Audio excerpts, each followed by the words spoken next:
The crowd gasped as the sound cracked through the rose garden. Lady Constance's hand struck Evelyn Harper's cheek with a force so sharp it echoed across the manicured lawns. Conversation died instantly. Teacups froze in midair. Laughter collapsed into stunned silence as the young woman staggered one step to the side, her face burning, her dignity shattered in front of Boston's most powerful families. Before anyone could speak, before anyone could intervene, a tall man stepped forward from the edge of the gathering. The Duke of Weatherby caught Lady Constance's wrist midair. His grip was calm but unbreakable. He leaned close enough that only she could hear him. "That," he whispered, voice low and cold, "was your last mistake." Evelyn barely registered the words. Her world was still spinning, her cheek throbbing, her heart pounding so hard she thought others might hear it. The garden party blurred into color and motion as shame, shock, and disbelief crashed over her all at once. Only hours earlier, she had been alone in her father's study, clutching his old silver pocket watch and wishing she had the courage to change her fate. Now, fate had found her instead. 6 months earlier, Evelyn's father, Edward Harper, had been buried on a quiet hill overlooking the Hudson River. The estate he left behind had once been a place of warmth, learning, and purpose. After his death, it became a cage. Evelyn still retreated to his study whenever she could. That morning, she stood by the window as pale autumn light crept across the room, touching the mahogany desk and the leather-bound ledgers stacked just as he had left them. The scent of old paper and pipe tobacco clung faintly to the air. She turned the pocket watch over in her palm, tracing the engraved words she knew by heart. "Time reveals all truth, my darling girl." "Does it?" she whispered into the silence. "Because all I see is how powerless I've become." Her father had taught her everything he knew: estate, crop rotation, contracts, tenant rights. He never treated her as less because she was a daughter. He had trusted her mind and encouraged her questions. "You think sharper than most men I know," he had told her once, spreading maps across that very desk. "Never let anyone convince you otherwise." Now he was gone, and everything he had built was slipping through her fingers. The door burst open without warning. "There you are." Lady Constance's voice cut through the room like a blade. Evelyn straightened at once, schooling her face into calm. Her stepmother stood framed in the doorway, dressed in deep plum silk that suited her cold beauty too well. Every curl of blonde hair was perfectly arranged. Every movement was measured. "I was reviewing the tenant accounts," Evelyn said quietly. "You have no reason to," Constance replied, sweeping into the room. "Your father indulged your little interests." "I will not. He taught me," Evelyn said before she could stop herself. Constance's eyes hardened. "Your father is dead." The words landed like a slap. She picked up one of the ledgers, flipped through it with exaggerated boredom, and dropped it back onto the desk. His outdated ideas died with him. Evelyn clenched her hands. "The tenants' rents are overdue. The Northfields—" "The estate manager handles such matters now," Constance interrupted. "And so do I. Which brings us to the Duke of Weatherby's garden party." Evelyn's stomach tightened. "I don't wish to attend." "You will," Constance said smoothly. "Henry Whitmore will be there." The name sent a chill through Evelyn. She had met him twice. Both times his eyes had lingered on her not with interest, but calculation. "I have no interest in him." "Your interests are irrelevant," Constance replied. "Until you marry or turn 25, I control this estate. 3 more years, Evelyn." Or, one suitable match. 3 years felt like a lifetime. At breakfast, Constance criticized everything: Evelyn's posture, her dress, the way she buttered her toast. Even Beatrice, Constance's quiet daughter, dared to speak once in Evelyn's defense and was silenced with a glance. Later that morning, Constance produced a letter from the family solicitor and dismissed him without explanation.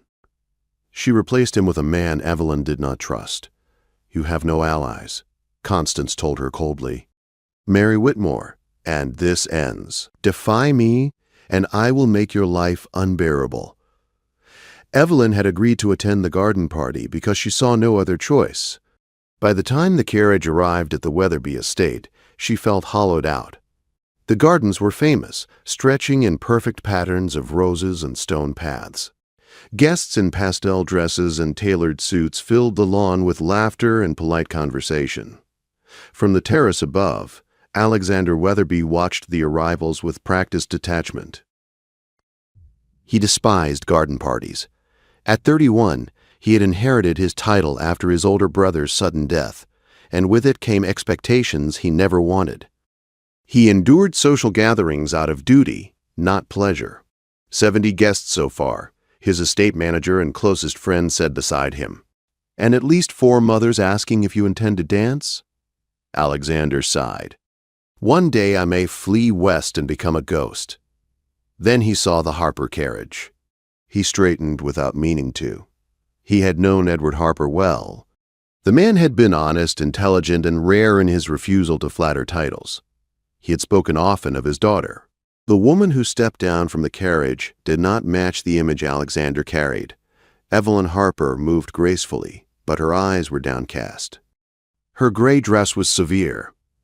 Lady Constance's hand closed around her arm in a grip that spoke of ownership, not affection. "That isn't right," Alexander murmured. Below, Lord Whitmore approached them with a self-satisfied smile. Alexander watched as the interaction unfolded. He saw Evelyn's tension, the way she answered politely but without warmth. He recognized the posture of someone trapped. When Evelyn excused herself and walked toward the rose garden, Constance followed, her expression dark with fury. Alexander did not hesitate. He crossed the lawn quickly, propriety forgotten, just as Constance's voice rose sharp and cruel. "You forget your place, girl." He broke into a run. The slap rang out moments later. Alexander reached them just in time to catch Constance's wrist before it could strike again. "That was your last mistake," he said quietly. The garden froze. He turned to Evelyn and saw the red mark blooming on her cheek, her eyes wide with shock. "Lady Evelyn," he said gently, "would you walk with me?" Constance sputtered in outrage, but Alexander's attention never left Evelyn. She hesitated only a second before placing her trembling hand on his arm. As they walked away through the stunned crowd, Evelyn realized something profound and terrifying. For the first time in 6 months, someone had seen her pain, and nothing would ever be the same. The doors to the Weatherby house closed behind them, and the noise of the garden faded into distant echoes. The cool air inside felt heavy and unreal, as if Evelyn had stepped into another world entirely. Her heart still raced, and her cheek throbbed where Lady Constance's hand had struck her. Alexander guided her through a wide corridor lined with portraits of men and women who looked as if they had never known fear or powerlessness. He stopped in front of a private study and opened the door. "Please," he said, his voice calm but firm. "Sit." The room was warm with dark wood and shelves of books that reached the ceiling. Sunlight filtered through tall windows, casting soft patterns across a pair of chairs near the fireplace. Evelyn lowered herself into one, her posture stiff, her hands clenched in her lap. Alexander poured 2 glasses of amber liquid and handed one to her. "It will help steady you," he said. She accepted it without protest. The warmth spread through her chest, easing the shaking in her hands. "I owe you an explanation," she said quietly. "What you saw was not the first time." Alexander sat across from her, not behind his desk, not above her, but level. He did not interrupt. He simply listened. For the first time in months, Evelyn spoke freely. She told him about her father's death, about how Lady Constance had taken control of the estate, about the dismissed servants, the sold land, the threats of marriage, and worse.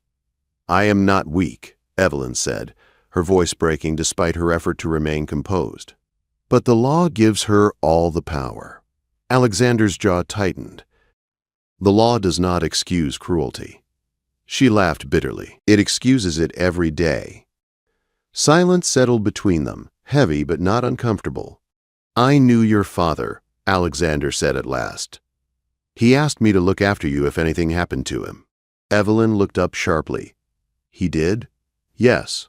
I thought he was worrying unnecessarily. I was wrong.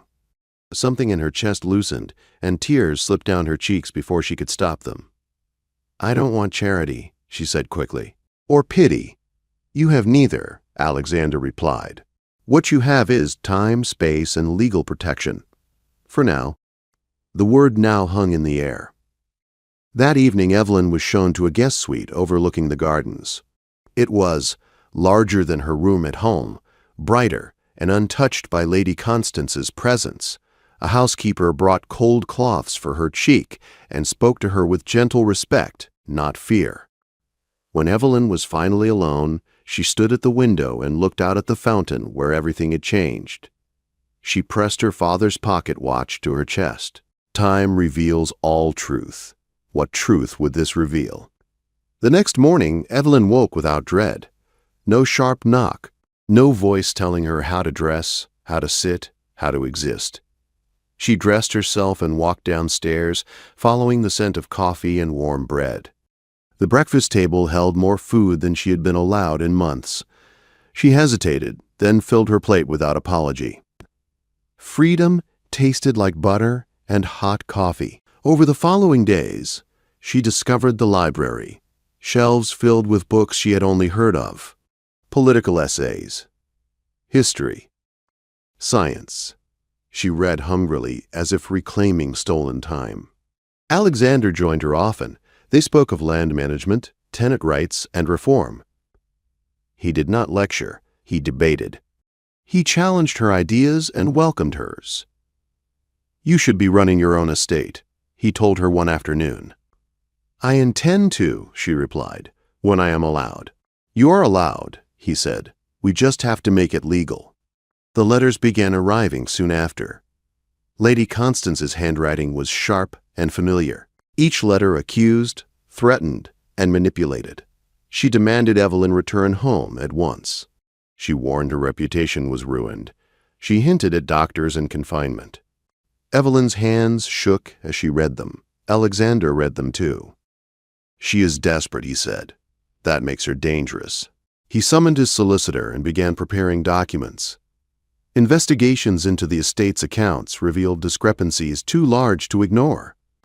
Meanwhile, gossip spread through society. Some doors closed. Others opened.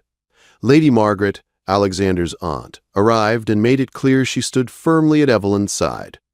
She struck you in public, Lady Margaret said sharply. I saw it. That alone ends her influence. 2 weeks after the garden party, Lady Constance arrived at Wetherby with a magistrate and Lord Whitmore.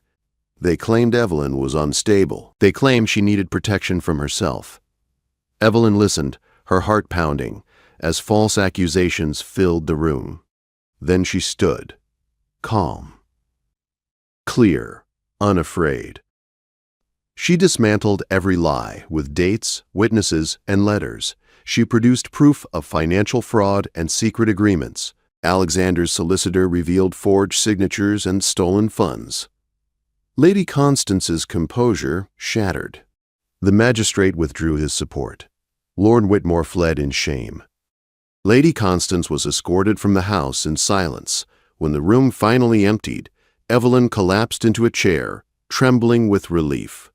You were remarkable, Alexander said softly. For the first time, she believed it. But freedom came with questions. She was safe. She was respected. She was seen. And yet, something between her and Alexander had shifted into dangerous territory. They walked together through the gardens that evening, the air cool and golden. I cannot stay here forever, Evelyn said. I know, Alexander replied. She stopped and faced him. I need to learn who I am without fear. Without rescue. His expression held admiration, not disappointment. Then go, he said. Build your life. If what exists between us is real, it will remain. Her breath caught. She nodded slowly, For the first time, she was choosing herself. And somewhere deep inside, she knew this was not an ending. It was the beginning. Evelyn left Weatherby 3 days later. The carriage rolled away beneath a pale morning sky, wheels crunching softly against gravel. She did not look back until the estate gates came into view, tall and unyielding, then slowly disappeared behind a curve in the road. Only then did she allow herself to turn. Alexander stood on the terrace, hands clasped behind his back, watching until the carriage vanished from sight. He did not wave. He did not follow. He honored the promise he had made. He would not cage her with kindness. Harper House felt unfamiliar when Evelyn returned. It was the same house, the same walls, the same study, yet everything had changed. The servants greeted her with open relief rather than fear. Mrs. Fletcher, the old housekeeper dismissed by Lady Constance months earlier, took Evelyn's hands and wept openly. "You're home," she said simply. "And you look like yourself again." Evelyn felt it too. The estate was hers now, fully and legally. No guardian. No shadow hovering over her decisions. The responsibility was immense, but instead of fear, she felt purpose. She began immediately. She walked the land with the tenants, listening more than she spoke. She inspected fields, barns, cottages. She reopened accounts, reversed unfair contracts, and restored wages that had been quietly cut. Mistakes were made, corrections followed. People noticed. At first, the farmers watched her cautiously, unused to being asked instead of ordered. Then trust began to grow. "She works like her father," they said, "only sharper." In the evenings, Evelyn sat in her father's study and wrote letters to Alexander. She told him about drainage repairs and crop yields, about her frustration with stubborn ledgers, and her triumph when numbers finally balanced. She wrote about learning to lead without hardening herself. His replies came steadily, never urgent, never demanding. He spoke of Weatherby, of reforms he postponed until she challenged him months earlier, of how quiet the library felt without her arguments echoing between shelves. They wrote as equals. As months passed, Evelyn accepted invitations to London. Some doors remained closed, but others opened wide. She met women who lived boldly outside society's narrow expectations, widows who ran businesses, writers who published under false names, ladies who believed change was not only possible, but necessary. They welcomed her. "You survived," one said. "Now help us make sure others don't have to." Evelyn flourished. Still, at night, she sometimes held her father's pocket watch and felt the steady tick beneath her fingers. Time reveals all truth. What truth was time revealing now? The answer came quietly. One afternoon, as she stood in the south field watching children spill out of the small schoolhouse she had funded, laughter ringing through the air, the realization struck her without warning. She wished Alexander were there. Not to guide, not to protect. Simply to witness. The thought did not frighten her. It grounded her. That evening, she wrote a different letter. Not cautious. Not measured. Honest. "I am happy, truly. I am strong. I stand alone without fear. And yet every joy feels incomplete without being shared. I think that is how I know." Weeks later, the Hartfield ball filled London with candlelight and expectation. Evelyn arrived alone, her posture confident, her gown deep blue, her presence unmistakable. Whispers followed her across the floor. "She's changed." She's fearless. She refused 2 proposals already." Evelyn smiled politely and did not care. Alexander arrived later, escorting his aunt, his expression unreadable until his eyes found Evelyn across the room. The distance between them closed slowly, deliberately. No rushing, no rescue. Choice. They spoke first of ordinary things, of harvests, of books, of politics. Then, As the music softened and the room faded into background noise, Evelyn met his gaze fully. "I chose myself," she said quietly. His voice was steady, but his eyes shone. "And I chose to wait," she smiled. "Now I choose you." The kiss they shared was not stolen or desperate. It was witnessed, accepted, final. When Alexander announced their engagement moments later, there were gasps, then applause. Some faces held surprise, others approval. None mattered. The wedding was small, intentional, honest.